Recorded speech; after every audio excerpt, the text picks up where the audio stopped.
Or, c'est par lui que vous êtes en Jésus-Christ, lequel, de par Dieu, a été fait pour nous sagesse et justice, et sanctification et rédemption. 1 Corinthiens 1:3.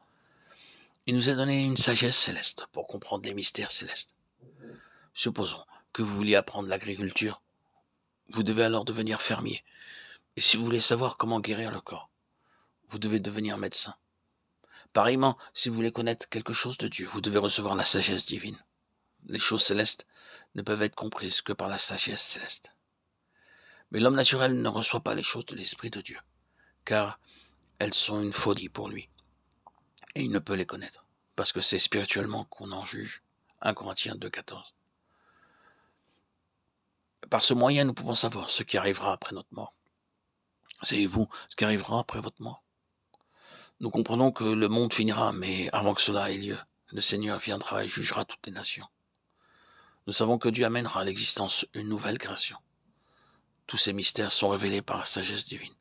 Nous aussi, nous trouvons la volonté de Dieu par la sagesse divine, et nous jouissons de la Bible par le même moyen.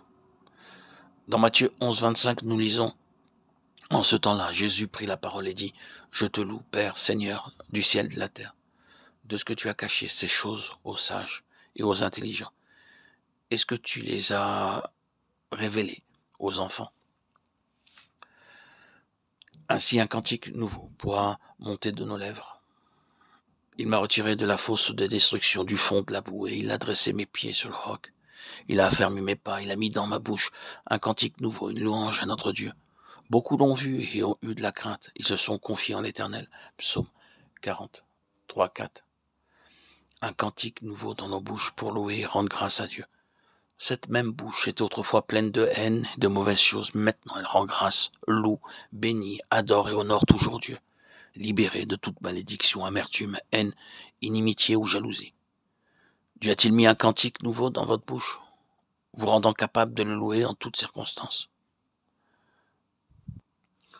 Tout ce que Dieu permet, je sais que c'est pour un but. Je peux le remercier pour les épreuves que j'ai vécues. Je peux le remercier pour les difficultés que j'ai connues. À travers toutes ces choses, j'apprends quelque chose de plus.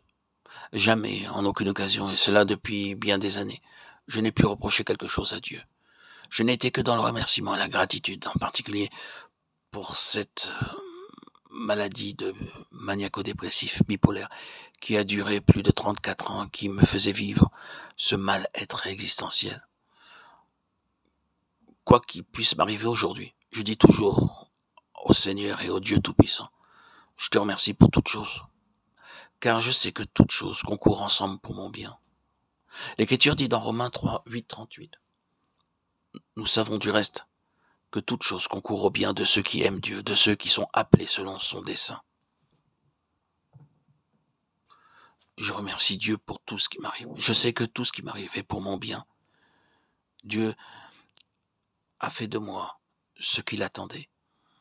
Il est l'architecte de ma vie, l'architecte de ma bénédiction présente. Être la propriété de Christ. Quelle joie, quel insigne honneur. Être l'enfant de Dieu, l'ambassadeur de Christ. Je me réjouirai en l'Éternel. Mon âme sera ravie d'allégresse en mon Dieu, car il m'a revêtu des vêtements du salut. Il m'a couvert du manteau de la délivrance, comme le fiancé s'orne d'un diadème, comme la fiancée se pare de ses joyaux. Ésaïe 61, 10.